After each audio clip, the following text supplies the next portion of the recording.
كل عام وانتم بخير.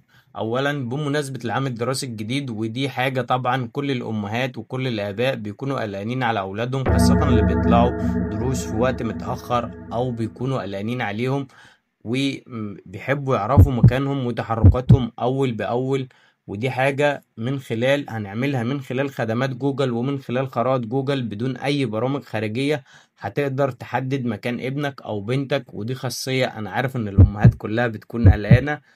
فتعال اما نضغط على الخرائط كده بالشكل ده، ده هيكون تليفون ابنك او بنتك. هتضغط على الخرائط بالشكل ده كده وهتدوس على العلامة اللي بتكون فوق كده، وهتيجي على حاجة اسمها مشاركة الموقع الجغرافي. هتضغط عليها بالشكل ده. كل اللي انا عايزه، انا عايز مشاركة الموقع الجغرافي.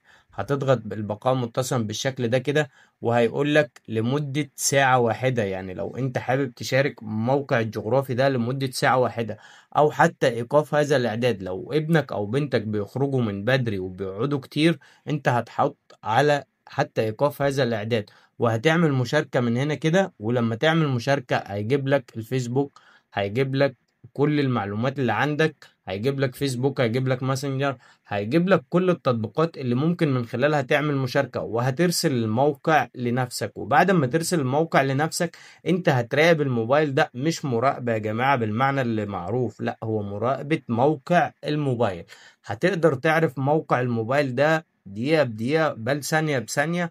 لو حضرتك من الجماعة اللي بيكونوا قلقانين، وخاصة الخاصية دي تنفع الأمهات لو عندها بنات بتيجي في وقت متأخر أو بتطلع دروس، فأنا أنصحك تعمل دي. ولو ما فهمتش حاجة من الشرح أو لو عندك أي استفسار سيبهولي في تعليق وأنا هجاوبك عليه. لكن لو حاسس إن أنت استفدت من الفيديو، ما تنساش اكيد متابعتك بتدعمنا، ولايكك اكيد بيسعدني.